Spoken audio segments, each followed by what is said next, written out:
Hi, good morning. Thank you so much for joining us today. My name is Joanna Nelson, and I am with the New Mexico Economic Development Department, and I'm a finance development specialist on the finance development team. And today we're really excited to have some representatives from DFA's local government division, the Community Development Bureau, with us today, and that's Sonia Unrau and Stephen Weinkoff. And they are going to be talking about CDBG funding. And as you all know, CDBG funding, otherwise known as Community Development Block Grant funding, is often talked about and discussed, but oftentimes there's a lot of different questions about it. And so hopefully today we'll get a general overview and answer some of your questions about this funding today. So this webinar is a part of the Finance Team Funded webinar series, which we have every month, and we highlight different funding programs or funding and financing topics that involve New Mexico. And this is the last one of the year, so I want to thank everyone for joining us close to the holidays. And before we get started, I wanted to go over a little bit about the finance development team, our services. We provide a wide variety of finance services, and that ranges from financial packaging when a business or community needs assistance, when they are going out for grants or even investor, private money, or commercial debt. We can help with the packaging, or we can review and offer an analysis of the financing side of the project. And we can provide incentive analysis for companies that are curious about what incentives are available within the state, whether that's tax incentives or our financing programs. And then we provide a wide variety of basic financial resource assistance, and that means we connect funders to projects, and we connect projects to funders. So feel free to reach out to us anytime. Our services are free. We're located in Santa Fe, but we travel all over the state. And we do manage a number of programs, and just quickly going over them, the Local Economic Development Act, otherwise known as LEDA, Funded, New Markets Tax Credits, our new program, New Mexico Credit Enhancement Program, the Rural Efficient Business Program, and the new federal program, Opportunity Zones. And to give you a little bit of understanding about Funded, hopefully everyone knows about Funded, but this is the informal group. We meet quarterly, and this is really taking that idea of connecting funders to projects and projects to funders. Very literally, we gather all the funding entities in the state, whether they be state or federal, to review projects from communities. And these projects are economic development projects or infrastructure projects. So communities apply, they present their projects to the funders. So it's a fantastic opportunity to meet face-to-face with the people that have the money, basically, and they can offer insight into their respective programs, or they can connect the communities to other programs based on their experience. And here's a quick snapshot of some of the funders that are involved with Funded. As you can see, it's a mix of state and federal. And we also not only have the funders represented, but we have the Council of Governments of all the different regions are there, and we have the New Mexico regional reps that are there as well to offer firsthand experience. And also within our department, when you are thinking about your community's economic development and infrastructure projects, not only do you have the support here in Santa Fe, but we also have our New Mexico regional reps that are located in all parts of the state. Here you can see on this map on the right, here are the different regions.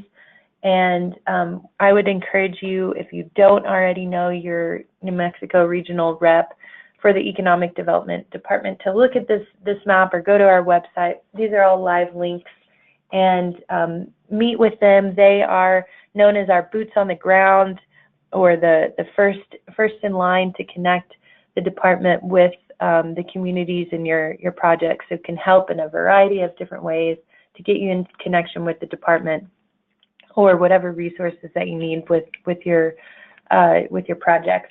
And then we also have in our department New Mexico Main Street, which if you're lucky enough to have a Main Street program in your area, this is a fantastic resource to help with financing or basic business services or technical assistance. So feel free to reach out to our department and get some help in these areas from these great entities.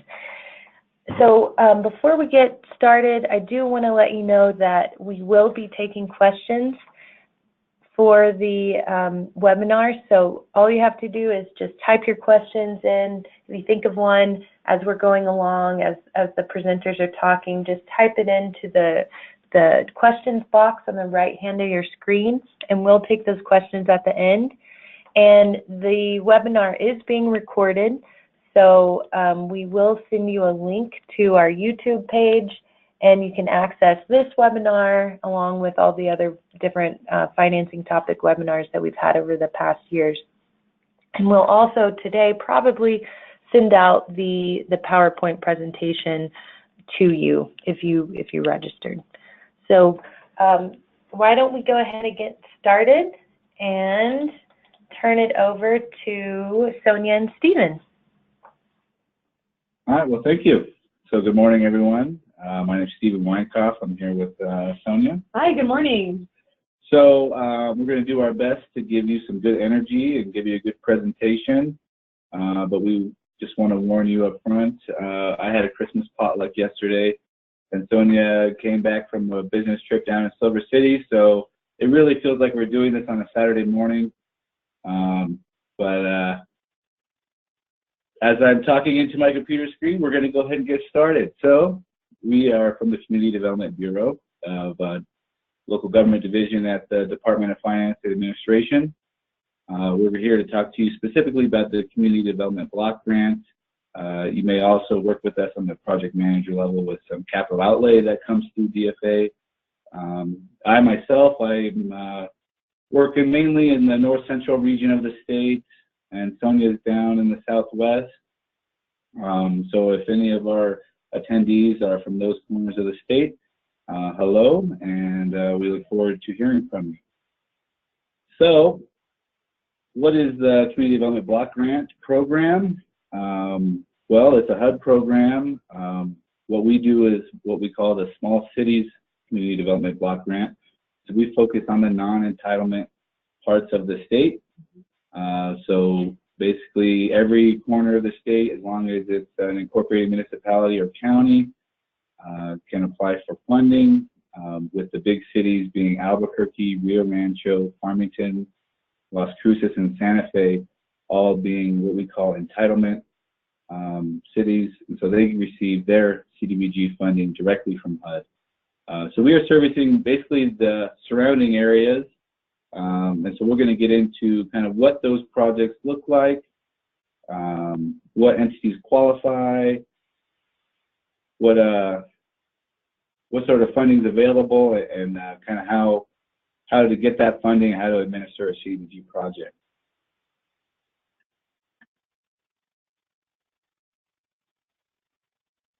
So the purpose of CDBG for the state of New Mexico, we are trying to fulfill the national objective to benefit low to moderate income persons.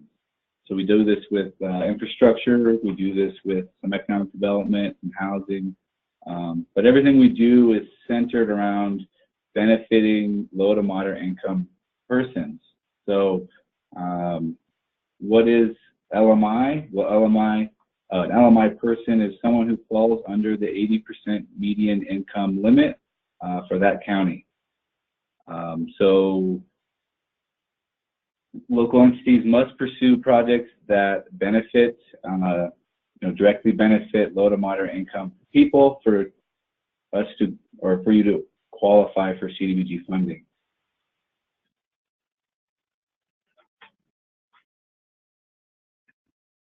So in 2018, the Community Development Bureau allocated over $13 million in funding for CDBG projects, to infrastructure projects, that is. And these infrastructure projects fall in the categories of water and wastewater, street and drainage, and public facilities.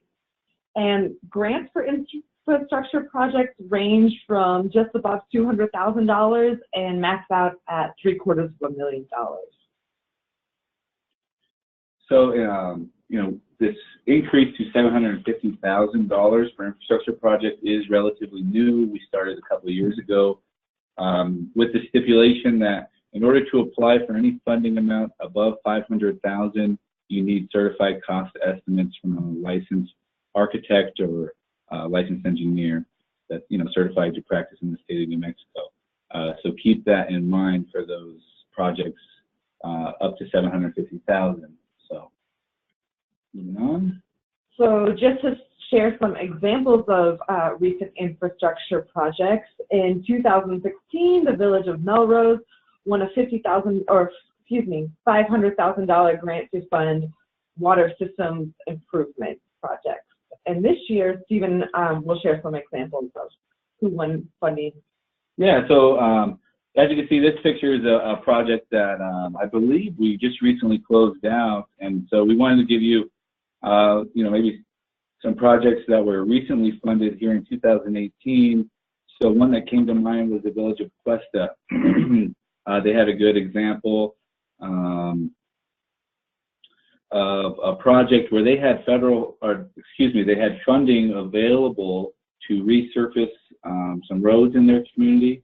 So they had a really good idea. They came to DFA and they said, hey, we want to do a water project. We've had these water lines that are embedded in this mining materials from when the mine was really the big business in town. So they had some environmental issues within those water lines. So while they're digging up those roads with the other funding source, we're going to go in and do the water line improvements.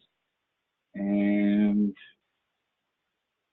we also funded a wastewater project for the village of Maxwell this year, where they are dealing with some environmental and safety concerns and having issues getting their permits from the EPA and the Environment Department. So we funded them $750,000 to replace a wastewater lagoon and to update some of their tracking systems.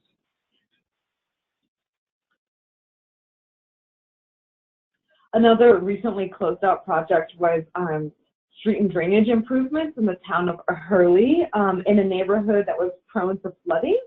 And this project also increased accessibility for wheelchair users and improved pedestrian safety. And sometimes we'll see a CDBG project where 1 year for a 2-year cycle, an entity will repave the roads, and then they may reapply for funding to do the sidewalks and further improve the infrastructure of this neighborhood. Yeah, we've also seen some good examples in the past, relevant in speaking with Economic Development Department and partnering with the Main Street program. I believe the Village of Santa Clara did a great job in working with the Main Street and doing some facades, while he came in and did a lot of the street and drainage sidewalks. There's some beautiful street lamps in that community. So definitely possibilities to use more than one funding source there. So this year, numerous entities were awarded funding for public facilities projects, and many of these projects were senior citizen centers dedicated to offering aging New Mexicans places for socializing, hot meals, and wellness services.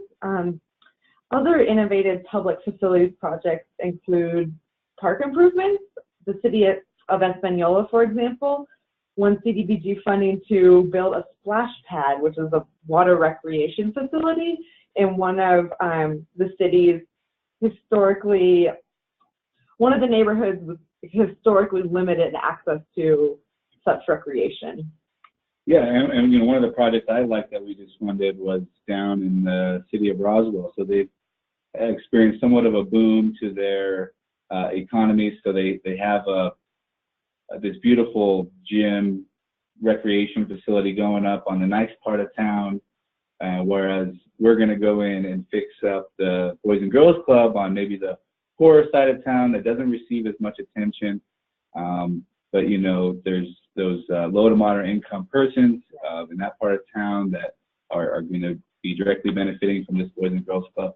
So, you know, the purpose was just to show you these last few slides, kind of some projects in action and kind of what those eligible activities may look like. So we spoke on street and drainage, water, wastewater, public facilities. You know, this is really the bread and butter of what CDBG does. As Sonia mentioned, about 90% of our funding goes to these areas. And then just before I jump into our set aside, just to kind of give you some percentages of where this funding lies.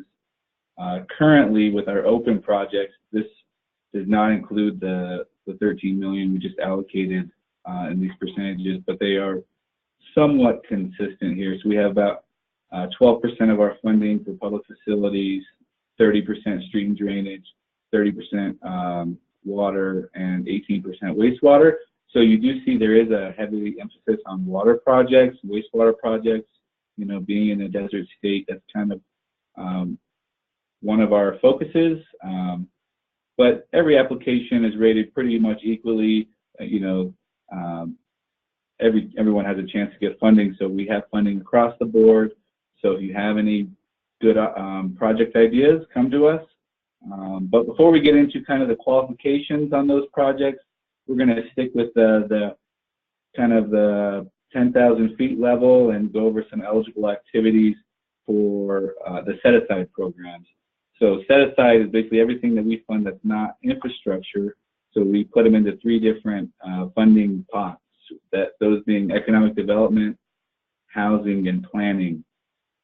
So we have a couple economic development projects open. We have a couple housing. We're pretty new to those two arenas. So, you know, kind of steady as she goes, one step at a time, so we don't have any, you know, missteps on the compliance side and making sure we're satisfying everything the federal government demands. So currently, economic development, we have $500,000 available. We are in the works with a couple different projects that are looking pretty likely that they'll get funded and move forward. We are just in the kind of the vetting stage, looking for the tie to the jobs for those. But that's just an important point to make on the economic development or just the set-aside programs in general. We want to talk to you up front. We normally don't even issue an application until we've met face-to-face at least once or twice, and we've gone over some of the preliminary paperwork. And we've really just, you know, both sides of the table, and really with economic development, you're bringing in the private sector. So you have, you know, basically three seats at the table, and, you know, and one of those, you know, partners being the private sector aren't as familiar with some of the regulatory demands that, you know, we operate in under the CDBG program. So it's important to vet all that out up front and also see where the jobs are coming from for economic development. So if you think you have something, or these projects that we're going to touch on here briefly sound like a possibility in your neighborhood, then let's just start the conversation. The other set-aside program is housing. So currently we have two projects open. We don't have any funding available. We are looking at possibly next year putting money back into housing, but we have our two kind of pilot projects going now, and we are kind of seeing which way we move forward based on how those projects, you know, they're level of success. And then lastly, the set-aside program for planning is one that we feel is currently underutilized. But the three activities that we really fund for planning is your comprehensive plan, but first and foremost. So if you have a comprehensive plan that is out of date, being that it's older than 5 years, you can come apply for a comprehensive plan, granted that you meet the LMI requirement. If you have an updated comprehensive plan, the two plans that we look at funding primarily would be an asset management plan that could actually help you score some points on the CDBG application. And another plan would be like a PER, like a preliminary engineering report. So if you want to get a head start on the design for a project, you can get some planning dollars from us there. And then we also open it up for some other planning things that you can apply for. They're listed in our NMAC, but we have yet to see too much of those other plans come forward. That being said, we currently have roughly 200,000 in that pot, down from 500,000 the last 2 years. That money, over 2 years, almost $1 million kind of got rolled over and didn't get distributed because of a lack of application. So in response to that, we've updated our application. It's on our website. We've broken it up into 3 separate applications to make it a little bit more simple and easy to use. So you'll see a planning application for a comp plan, for a PER, and for other plans. So I just encourage everyone to take a look at that, because that's $50,000 that can get you a head start on your next CDBG project, or help your municipality or county with your planning efforts. Okay, so I think I spoke enough on this slide, so moving on. Economic development, the eligible activities that we can fund here, kind of fall into 2 separate categories. And the first being acquiring, constructing, rehabilitating, or installing commercial industrial buildings, structures, or other real property equipment and improvements. So what does that mean? Well, this one, there's likely a private partner involved. So I have a great example with the Fernando Hotel in Taos, where we basically did that activity. And then the second activity would be more of an infrastructure improvement. Maybe the city wants to do a business park, so they need infrastructure down, to really have a developer come in or a business come in and develop that site or that business path. So we can do that. There still needs to be a link to real jobs, and we want at least some sort of commitment to that.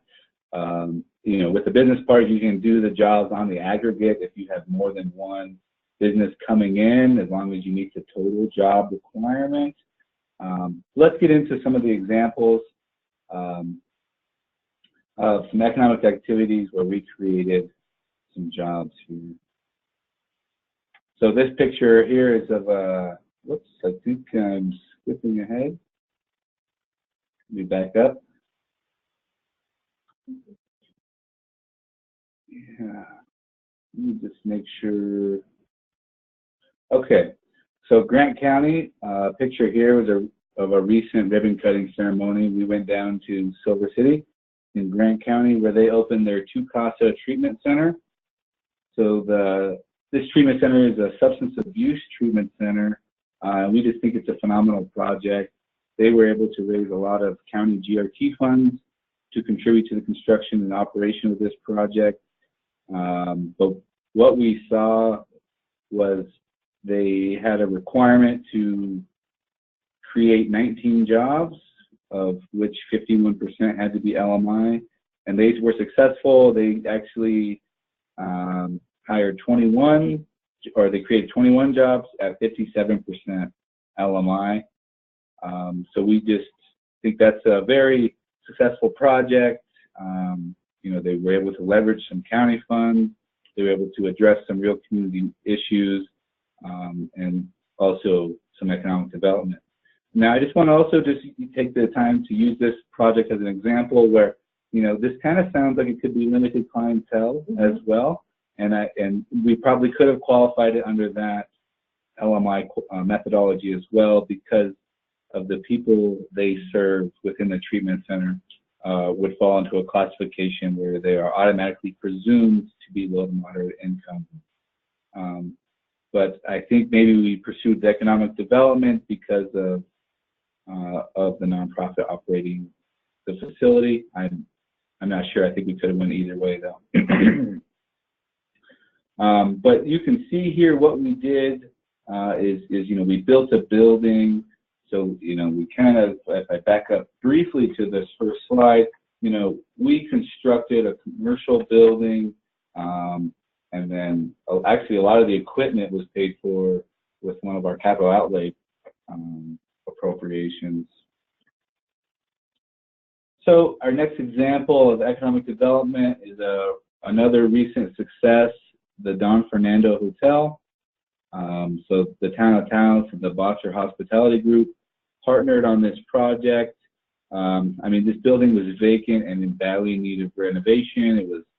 It was an eyesore. It was a crime hotspot. It was a trap house. They had the bathtub. The pool had a meth lab in it. I mean, they had so many problems with this hotel. The town came to us, said, we're losing GRT, we're losing people, you know, we're not capturing all the tourists up here every night that we can, so let's get some more rooms. They promised us 15 jobs. They were able to create 32 jobs with 91% low to moderate income. So what we did in this project was kind of a combination of both, but we really focused on improvements to the building. Yeah, so I guess I kind of misspoke. It is just this first example here where we updated the building to their standards. We addressed just like probably a 50-page book of code violations that they were dealing with. And then we also put some money into some real property. I think we paid for some carpeting and some of the sinks in the bathrooms and some other various things that we were able to easily manage and track. Okay. So those are our two economic development projects that we recently closed. I briefly spoke on that second example with the business park. You know, I think we've explored that with some other things. You know, we can do infrastructure with our funding. Just the biggest thing is we need to have a link to jobs. It's always going to come down to who's providing the jobs and how reliable are these jobs, and are they going to be around? Are they going to be permanent? And are they going to be available to low to moderate income people? So as long as we're checking those boxes, we're ready to have a conversation with you guys on economic development. So moving on to housing. Housing activities are designed to provide or improve permanent residential structures. And again, our national objective is to meet our 51% low to moderate income threshold. So our two activities that we can do, simple enough: homeowner rehab and rental housing acquisition, rehabilitation, or construction. I believe HUD does allow for new construction, but I don't believe we're going to be pursuing that as a eligible activity for the state of New Mexico, just because it's very complex and you know, developers need to be on board. So that's something we haven't pursued yet, but our two pilot projects, one kind of falls under this homeowner rehab category and one under the rental housing rehab category. So I will show you those examples. We have a project with Santa Fe County and our housing authority. We are doing some housing roof improvements. This housing authority, two separate sites within the county, one near the city of Santa Fe and one near the city of Espanola. And these roofs were just in terrible shape. They had asbestos. They were leaking, just numerous hazards. So we've really done a good job, and the county's done a good job in creating a better quality of life for these residents. So you can see here kind of a start to finish of the project. The final numbers on that project, what we were able to do is about 55 units. So pretty successful with $500,000.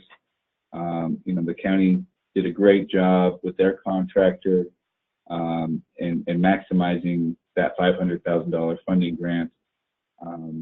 So this is an example where, you know, working with the housing authority, it's been successful. A housing authority, as you may know, is already funded by HUD. So the LMI portion is already vetted. It's already assumed. It's kind of already in a HUD database, really. So we meet our LMI very easily. In this case, the county, since they are a housing authority receiving HUD funding, they're accustomed to the regulatory environment. They're able to easily meet the compliance pieces that we require. So we feel this is a pretty good model going forward. So we may look at putting money back into housing to help out some housing authorities around the state. Another one of our partners for housing is the Mortgage Finance Authority. And I'll just back up here. But what we're doing with the Mortgage Finance Authority is we have a number of partners and developers, some being you know, White Sands Habitat for Humanity, El Camino Real Housing Authority, Southwestern Regional Housing Community Development, Tierra del Sol Housing Corporation. So people with an already established, organizations with an already established footprint down in the southern part of the state. So these projects, our funding is actually being leveraged against other funding sources where they are doing some ADA improvements, some energy efficiency improvements. I think we're doing some moderate rehab and even some roofs on some of these homes as well. But these are all homeowners, so they are applying for these projects under other funding sources through MFA's already established process. So it's been a success. We've totaled, I think, 152 people with a minimum target of 77 homes that we're touching. Our funding is touching. So again, good impact with that $500,000, and it's all going into the Colonias region part of the state, which is one of our requirements is we have to put money down the Colonias area to improve water and to improve housing. Okay. So generally speaking, to qualify for CDBG funding through the Community Development Bureau, as Stephen mentioned earlier, you must not be receiving funding directly from HUD and be one of these bigger cities like Albuquerque, Farmington, Los Cruces, Rio Rancho, or Santa Fe. And as the national objective is benefiting low to moderate income people, the majority of your project's beneficiaries must be LMI.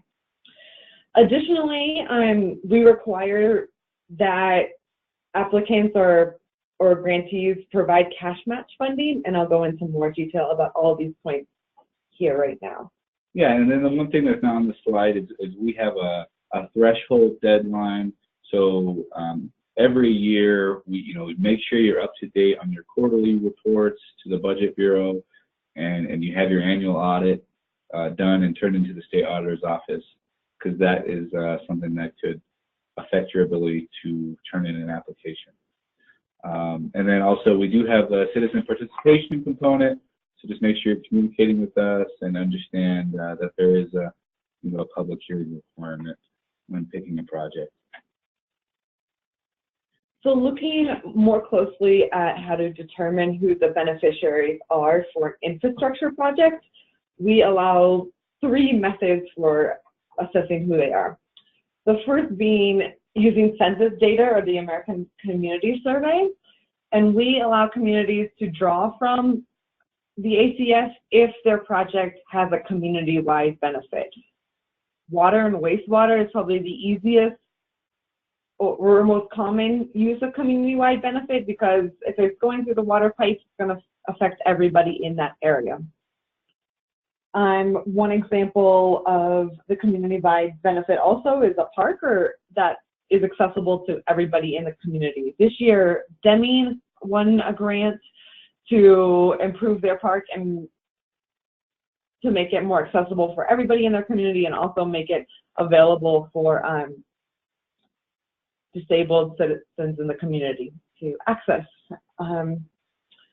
If the need is a targeted area, like for example, one street that needs a lot of work, and the residents on that street are low to moderate income, we allow entities to do a survey of that area. Sometimes when this makes sense, when the whole community does not have that 51% that are low to moderate income, but a certain neighborhood with a very specific need does, you can go out and conduct your own mini census of the area. And that was also used this year for a street and drainage project that affected just, I think, maybe 8 blocks of an area that badly needed improvements. Also, we allow, in certain particular cases, almost only for public facilities, is the limited clientele. As Stephen mentioned earlier, that clinic in Grant County serves primarily people dealing with substance abuse who can perhaps be assumed to be low or moderate income.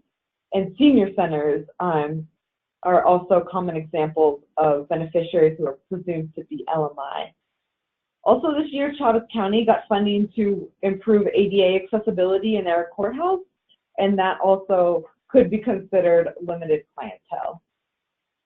So I just would like to jump in. I just think it's important to understand that there is a methodology to hit this 51% LMI benchmark. For anyone listening, I've had counties say, well, we can't qualify ACS because it's impossible to do a community-wide project that impacts the entire county.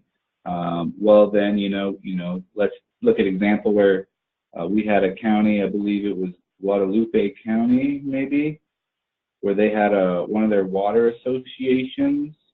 Their county basically sponsored a project for one of their domestic water associations to do a project down there. So they just surveyed a smaller area of the county. They were able to qualify that way.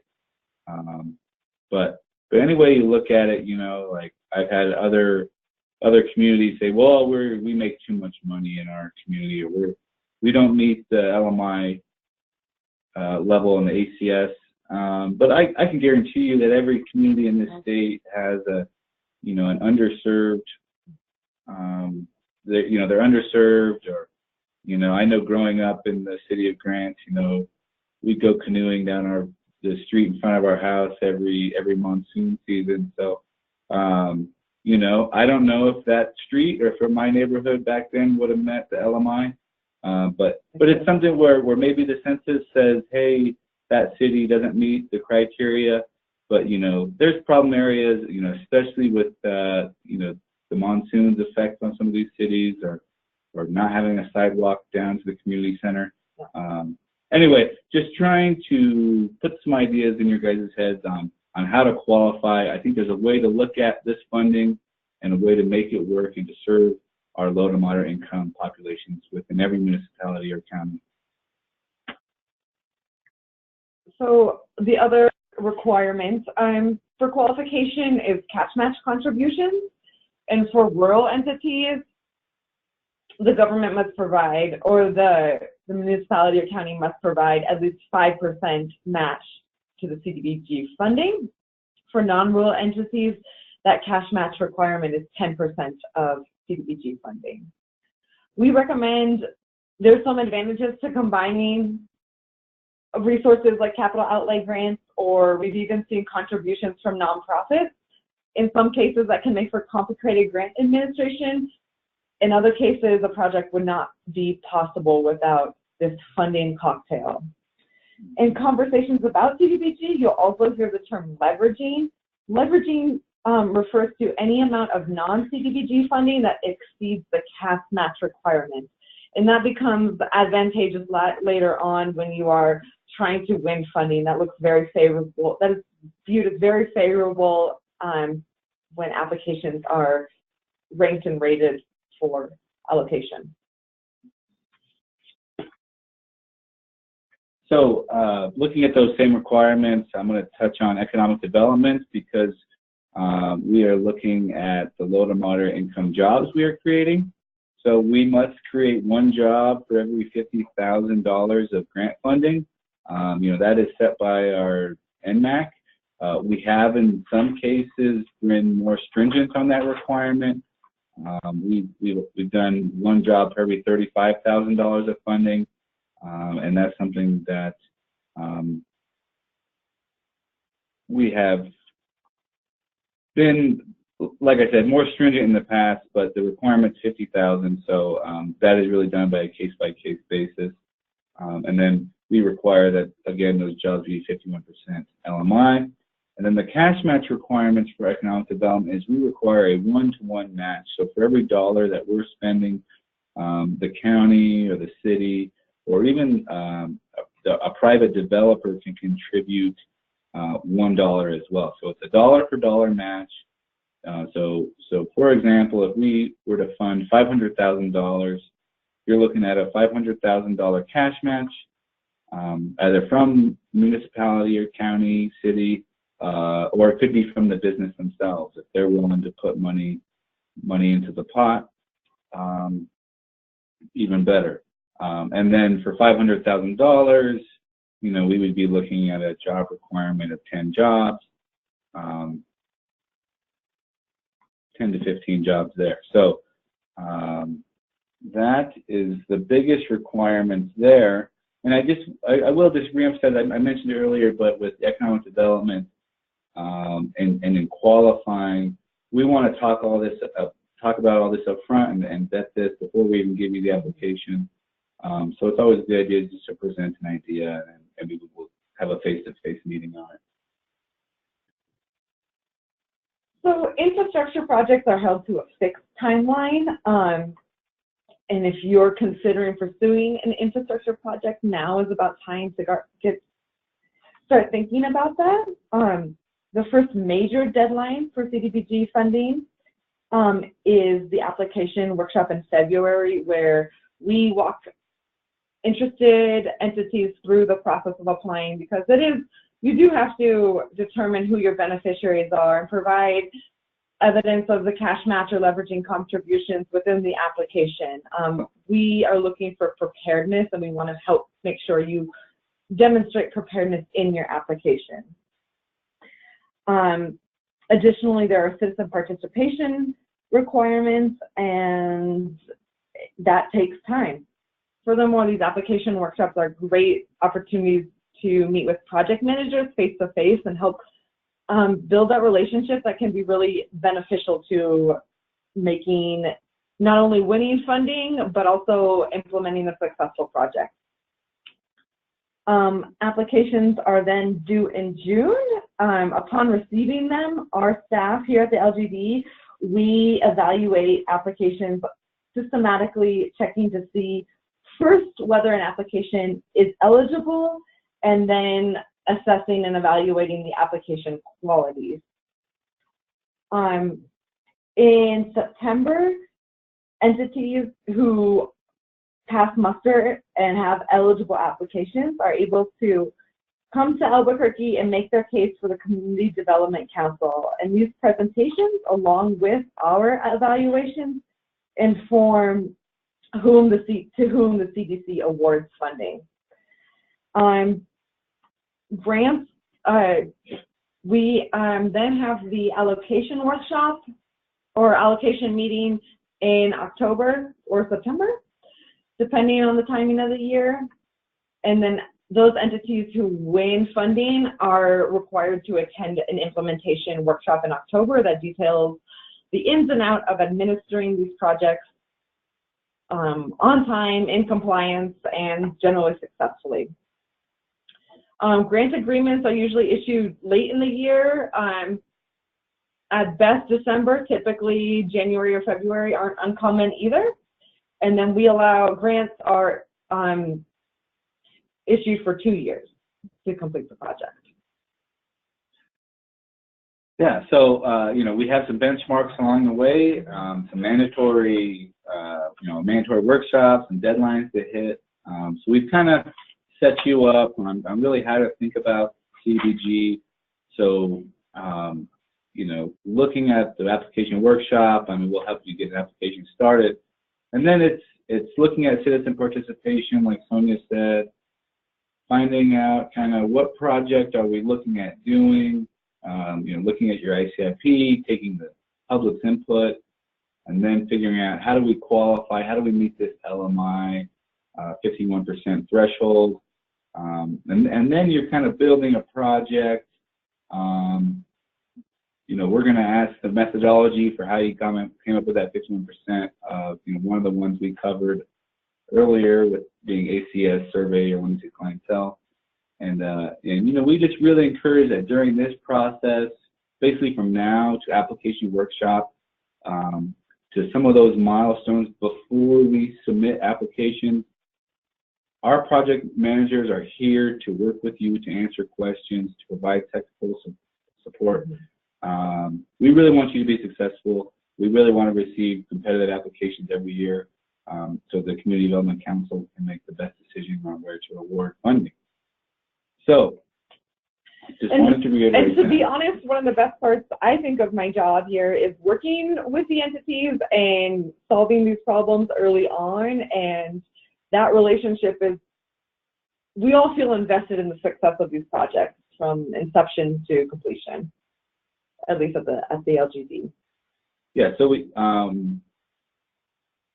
please reach out to us. Look on our website. We have schedules available with those deadlines. I apologize for not having them up on the screen here today. They tend to have been changing recently, but no excuse. The set-aside programs, that being economic development, housing, and planning, that's a rolling deadline for application. It's open all year. It's subject to available funding. It's subject to whether or not, you know, we feel it's a good project. I mean, we're really kind of picky, and so I'll just kind of establish the difference in process and how we award infrastructure funds versus set-aside funds. So you can see on your timeline, we have a CDC hearing in September. So we have a Community Development Council who they listen in on every application for infrastructure projects. They take our recommendation, they look at our ratings, and they award money for infrastructure projects, and then they take what's left and they put it in the set-aside pot. So they kind of dictate the available funding for the set-aside, but the discretion for what projects are funded lies with the DFA, Local Government Division Director. So that is kind of why we need a lot of back and forth and a lot of communication, because it is a partnership on those projects. We are somewhat newer to them, so we want to make sure everyone's successful and no one is paying the federal government back any money. Okay, so we kind of have a look at the timeline here, and we touched on applications. Again, we encourage you to all come to our application workshop. So this slide here, we can kind of touch on some of the points of emphasis at this workshop. So really what we want is a high level of planning, a high level of readiness at the local level. We want projects to have cost estimates, preferably have maybe an engineer on board, maybe you've already looked at some of the environmental requirements, you know, because we are judged on how fast we spend our money, really. So if we look at, you know, we currently have around $30+ million of federal funds with open projects or pending projects. So the more money that sits unspent means the more money that's rolled over to the following year, which in turn means less money HUD will give us because we're not showing the ability to spend that money successfully. So we want to do as much as possible to invest into the state of New Mexico, into good projects, and to keep that money from HUD, from the federal government coming in, so we can, eventually even grow this money, so we can have as big as impact as we can. I think one part that entities really can emphasize in their application is community appropriateness, community and program appropriateness. Like, I want to see in the scope of work or in the project narrative the case for your project. Why is this important? Here there's a picture of Espanola, and they really conveyed to us how this neighborhood had no recreation for young people, how it was disintegrating. This place where they'll put the park is just crumbling, and they want to improve that area, not just provide recreation and provide a better sense of public space. And they really articulated that well in their application. If you don't make that case, even if it's true that there's a high community need, it's hard for us to tell why your project is important beyond just the numbers. I will tell you, the stories are largely what moves the CDC. And so if you can bring that out to the best of your ability in the application, that will really serve you in the long run. And it's where you have some discretion beyond just these quantitative measures of cost to beneficiary ratio, matching points. That's where you can show the importance of your project and the value of it. Yeah, so a lot of the point structure on your application is set by the NMEDD. So that should give you the NMEDD number, so you guys have it. That is NMEDD 2.110.2, the Small Cities Community Development Block Grant. And within that, you'll see I have an overview of what we talked about today, and some of the eligible activities, some of the different programs. But also, I mean, we're giving you the answers. We're telling you what points go where. So as Sonia said, there are opportunities for everyone to really control what they can control on those point structures. Some are out of your control, just being the demographics of where you live, or who would be the potential impact, or the rising cost of construction we've seen with public facilities. But really, again, just to preach on the readiness, we are giving points if you are hitting some of the implementation pieces up front in the application. And what we've seen, that people who get a head start, they're more likely to finish on time and under budget. So you're going to say? Yeah, one more point. Stephen mentioned earlier that we are required to allocate funding towards Colonia. So if you are in one of these regions near the border and you have a project you're interested in, your application is highly competitive in the fact that it's a Colonia. This year we only had one applicant, or I think two applicants from Colonia. That was Cloudcroft and Columbus, and they both won funding. So I definitely encourage you to apply if you are in a Colonia, and get in touch with us sooner than later, because if it's the first time you're doing this, it can be a perhaps daunting process, but we want to make it easy as possible for you. Okay, so I think that about wraps it up. We're very eager to answer any questions you all have. Yeah, what do you guys got for us? Great, thank you so much, Sonia and Stephen. Let me get these questions going. There's a few of them. Really fantastic presentation. Thank you. So one of the first questions that was, and I want to remind everyone that you can type questions in the bottom right hand of the screen on the GoToWebinar column. There's a box that says questions, so feel free to type those in. But one of the first questions is, how is rural defined? So it's a population threshold. If you'll give me just a brief moment, I can grab that number. I want to say it's different for municipalities and counties. So I want to say county is less than 10,000 and municipalities less than 5,000, but we should confirm that. Yeah, I have some numbers in my head, but let me just see here. Good question. Yeah. Well, I know it comes up a lot with the different funding programs, whether it's USDA or EDA, lots of different definitions of rural.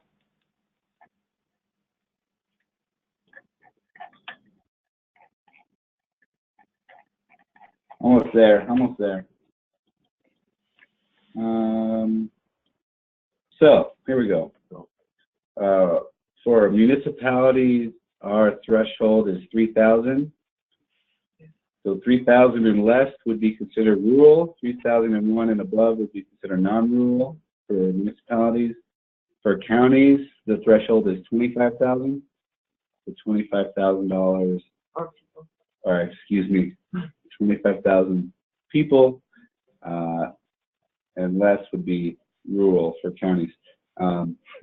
And then I also want to point out that if your municipality or county, has some sort of hardship, or really just have a great need, but you don't have this cash match, and you're not able to get capital outlay or any other funding source, I think you can apply for a waiver. So that option is there. It's case by case, but if you can make the case, it will be reviewed. Okay, great. And is there somewhere that they can access that breakdown of the rural definitions? Is that online anywhere? I would assume it's in our NMAC.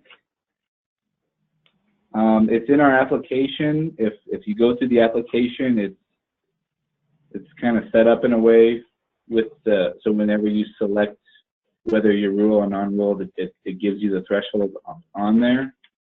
Okay. So really, they can just look at our application as a document there, and I have a good feeling it's probably somewhere in our NMAC. Okay. Well, if you guys happen to find that today or sometime, just feel free to email it, and then we can send that out to everyone as well. Okay. Will do. Thanks. Okay. The next question is, can we request funding for asset management, like an inventory system for public improvements in our city? I think you can apply for a planning grant. Yes. That would go towards asset management plan. Yeah, so anything asset management plan, or even if you wanted a plan, or you wanted to work on your ICIP, your infrastructure capital improvements plan, I think our planning dollars can be used for that, with the stipulation that your comprehensive plan is no more than 5 years old. And also, so in our infrastructure applications, we look at whether you have a comprehensive plan and a recent assets management plan. So if it's kind of a really good building block to apply for one of these planning grants that may later set you up for success in one of these infrastructure projects. That includes those engineering reports. Okay. And there's another question that was kind of in line with that. Can economic development plans access the planning fund grant too? No. Okay. Because I don't. I think economic development plan. I mean, that one is really, it would be tough to be competitive. If I can look at what the NMAC says under planning to see if some of those other plans maybe are consistent with that. But I just don't know that we are meeting a national objective with an economic development plan. But, and I know sometimes it does get brought up and funded that some of the answers I've heard before that economic development portions of the comprehensive plan entail economic development. So I think that's how I've heard some other funders explain it too. That's very true. And then someone did ask. We're really focused on is the comp plan. Excuse me. I mean, we're really just focused on the comprehensive plan primarily. That's why we have that 5-year limit. But that being said, we have underutilized funding for planning. So if you think that you may be eligible, I mean, it may be worth just giving your project manager an email and inquire about it with some details, because I don't want to shut the door on that. Okay, great. And then someone is asking, how do I apply for planning grant? So you might just briefly explain. I know you talked a little bit about the set-aside fund. Okay. So, I should have done a better job in differentiating that, because I did mention with the set-aside that it's an open application, but I may also mention, housing and economic development, we don't really have applications to give out. But on our website, it's the New Mexico DFA website.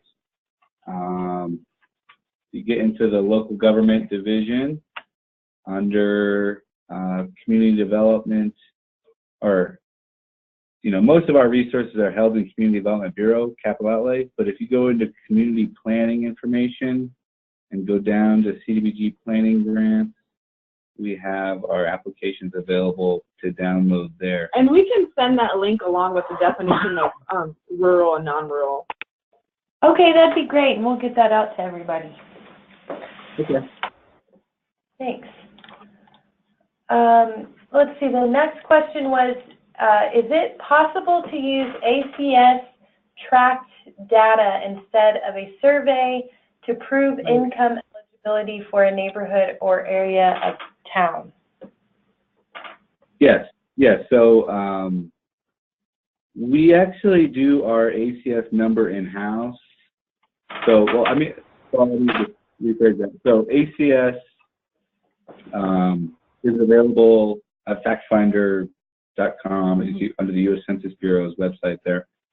And you can look up the ACS and the LMI percentage for your community, right now. But what we do is we have our own formula where we kind of try and address the small sample size of the ACS, and we take that 1-year ACS number, and I think we average it out with the 10-year census. So our number is typically a little different than what you'll see on the ACS website, but it's a good benchmark. So if you think you qualify, just talk to us, and we have that number available for you.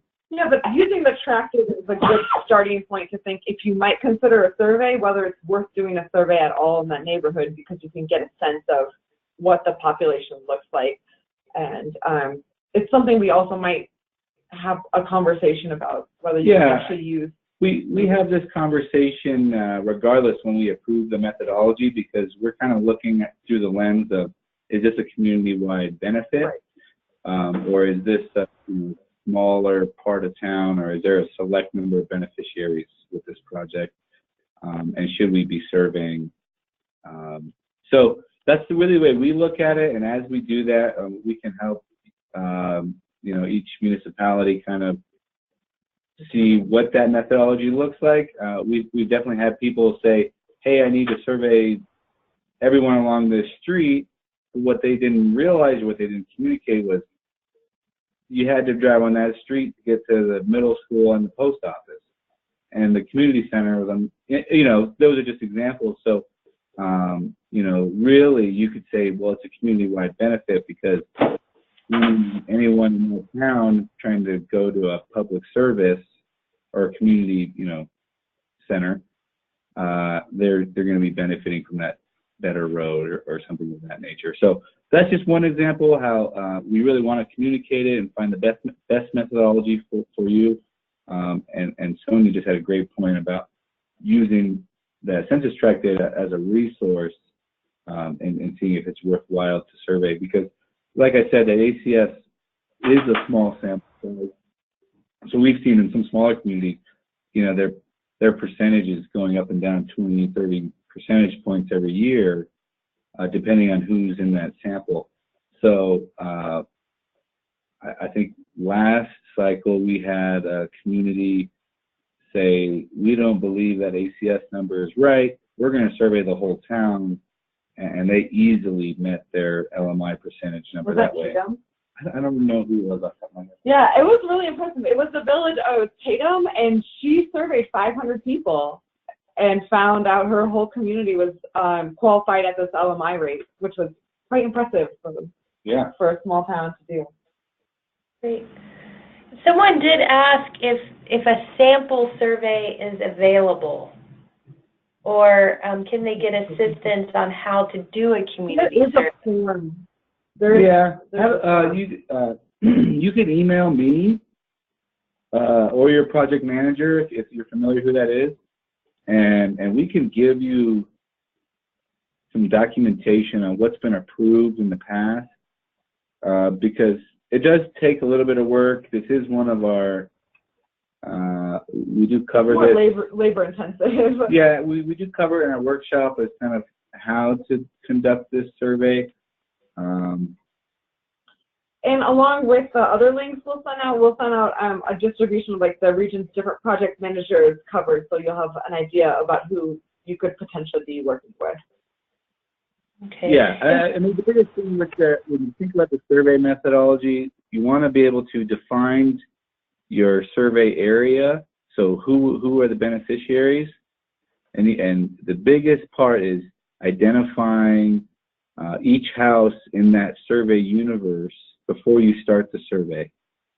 Identify what are the vacant buildings, what are the abandoned properties, what are the businesses, because those aren't going to be included.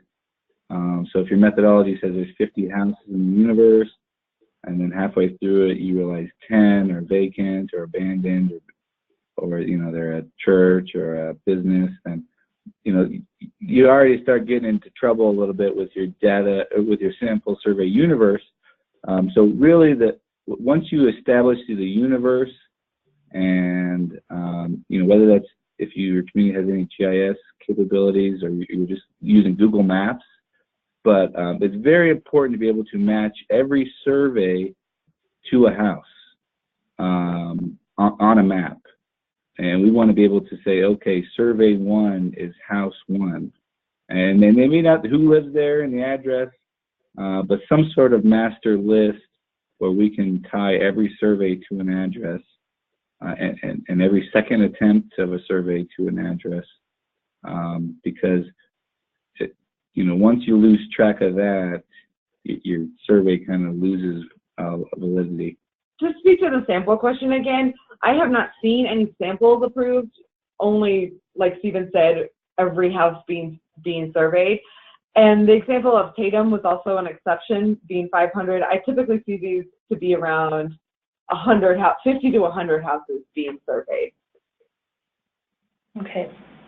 All right, great. And someone did ask about the workshop coming up in February, where they can get information on that. Where is that available? How do they find out more about the workshop that's coming up? So we do distribute that information to our email list, but once we send out our contact list, get a hold of us, and we'll make sure you're on that list. And then Yeah, I don't even know. I don't think we have a fixed date for it yet. I don't think that's been pushed out yet, but that could be another thing we include on a follow-up email, is at least have a date on there. Mm-hmm. And then if you are interested, you know, you can, our receptionist, Camille Baca, is one who handles those RSVPs. So she'd be the one to contact. And if you wanted to contact your project manager or myself or Sonia, we can relay that information to her as well. Okay, and I can send you all the list of people that registered to add to your contact. Great. That'd be great. If that'll help. Okay, and we'll do one more question. Actually, there's two more questions. You kind of spoke to this, and I think this might be a repeat, but good for people to know. The question is getting at how much CDBG is awarded each year. If you could just re-clarify that. Okay. It depends. This year we had an exceptionally large amount of money to allocate because of HUD added more money, and we had some reversions from projects that weren't followed through. So we allocated over $13 million to infrastructure projects. Yeah. So $13 million is what was available this year. I think what we actually received from HUD was close to $11 million. Oh, 11. So you know, when I give the total of $30 million, that's looking at about 3 years. So you look at about $10 million a year. So HUD will essentially gives us 6 months to enter into a grant agreement, and then 6 months to close a project, the 2-year window in between that. So we essentially have about 3 years of money in circulation. So on average, $10 million a year. What we saw was, I think, close to 8 years ago, maybe, I think it was 2012. They changed the formula how they disperse CDBG funding. So I think New Mexico is one of only a few states that actually received a drop in funding. So we received a pretty substantial drop, and there's a couple of theories as to why that is. But so we had a pretty good drop back in 2012, and we've seen a small increase since then per year, and how much funding. And really, the more successful we are, and the faster we can spend down this money, you know, the more we hope to receive. So. Okay, and that kind of speaks to the last question that we talk a lot about, especially from federal funding programs. The idea that New Mexico leaves a lot of especially federal funding on the table because sometimes, you know, as you mentioned, there's a lot of different theories or assumptions, but the idea of this development from a community level of accessing funds or lack of capacity and just education of knowing how to access the funding or not knowing how to do a good application. So I'd throw that out to you guys as you mentioned a couple of challenges sometimes that you see, but do you want to highlight any specific challenges or problems that you see when people are submitting these applications, or tips of how to have a better application? And I know you're repeating yourself a little bit, but I think it bears repeating. Well, I want to emphasize early communication with a project manager can really help to avoid anything that might make an application ineligible, and make sure that all the pieces are in place before things are actually due. I think our job is to provide that technical assistance. Well, we can't necessarily advocate for a particular entity. We can provide you all the direction to submit something that is complete. And under our director, Rick Lopez, he's really emphasized customer service, and I think that's an attitude that a lot of us here really embraced. So just making that first email is probably the best step, so that you don't feel like you're doing this alone and in the dark. Yeah, and then just to speak on some other points, you know, the administrative capacity level is one of the biggest challenges we face. When you're putting together a project that has federal funding and all the strings attached to that, and you're building in a village of 100 people, and the people on that staff, I mean, it's going to be a 1 or 2 man, woman operation. They're multitasking every day, and CDBG is probably a big burden, and something that is not always easy to navigate. So, I really think that the partners out there, we work pretty closely with our COGS. Yeah. They provide a lot of support, especially in the Southwest and Southeast.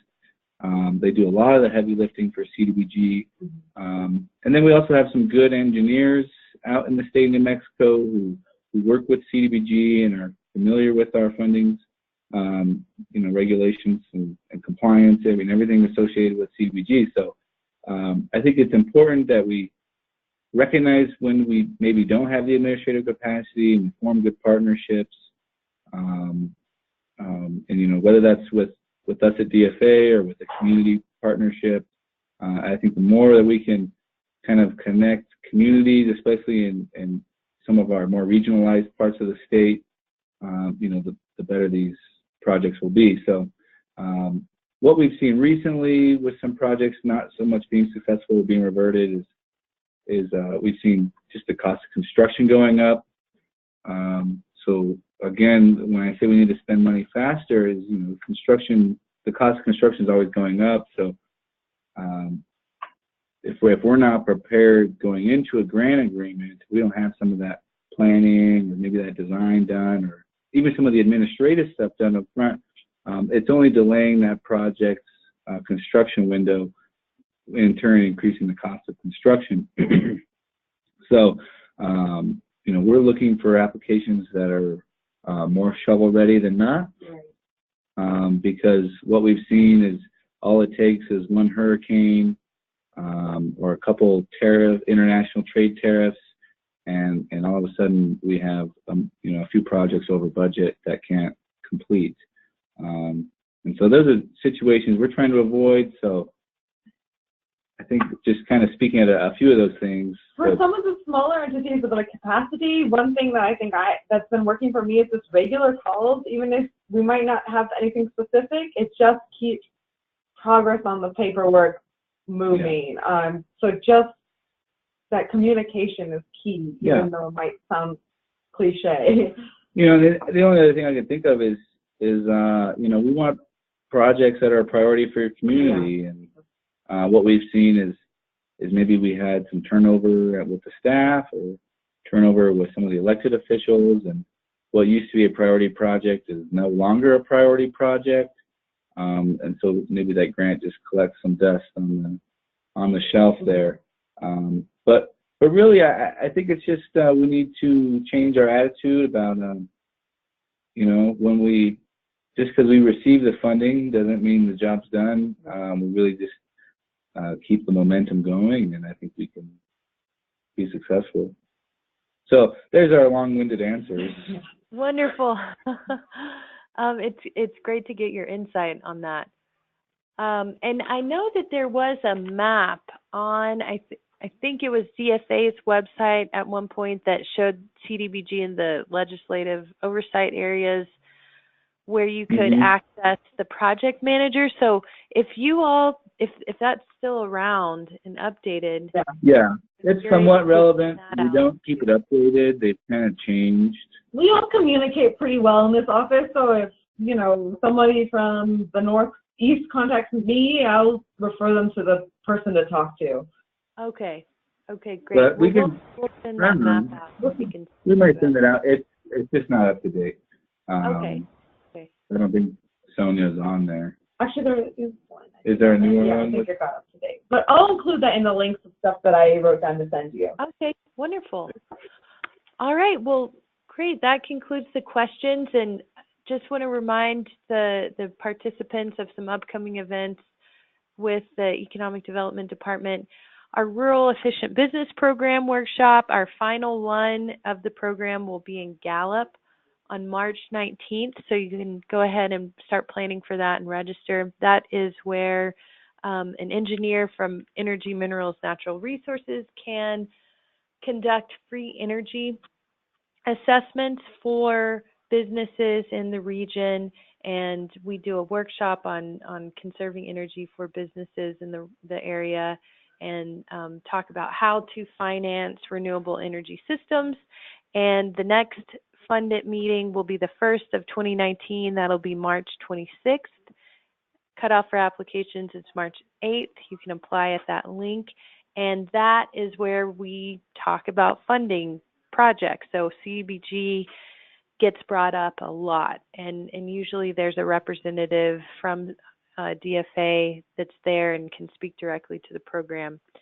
And want to remind everyone that the CEP, otherwise known as the Credit Enhancement Program, that is rolling right along. So that program, to remind everyone, is a financing program that is out there to help businesses that have a shortfall in collateral. The department can purchase a CD to make up that shortfall in collateral. So it's a fantastic program for business owners that are trying to get a commercial loan, a business loan, and they don't have quite the amount of collateral that is needed from the bank. So get in touch with us if you have businesses in the area that are interested in that program. Here's the contacts and links for the finance team. As I mentioned, feel free to reach out to us if you have any questions. We'll be sending this presentation out to you, and thanks to Sonia and Stephen for their great presentation. They're going to have some links to follow up as well, and we'll have the live recording on our YouTube page that you can access. So again, I want to extend a really big thank you to Sonia and Stephen. Really fantastic and detailed presentation. As I mentioned, CDBG gets brought up a lot in discussions about how do we finance various projects around the state. So wonderful to know the information, and you guys, I know your team is really helpful and great customer service, as you mentioned. So thanks so much, and I want to wish everyone happy holidays and a great new year, and hope to see you around soon.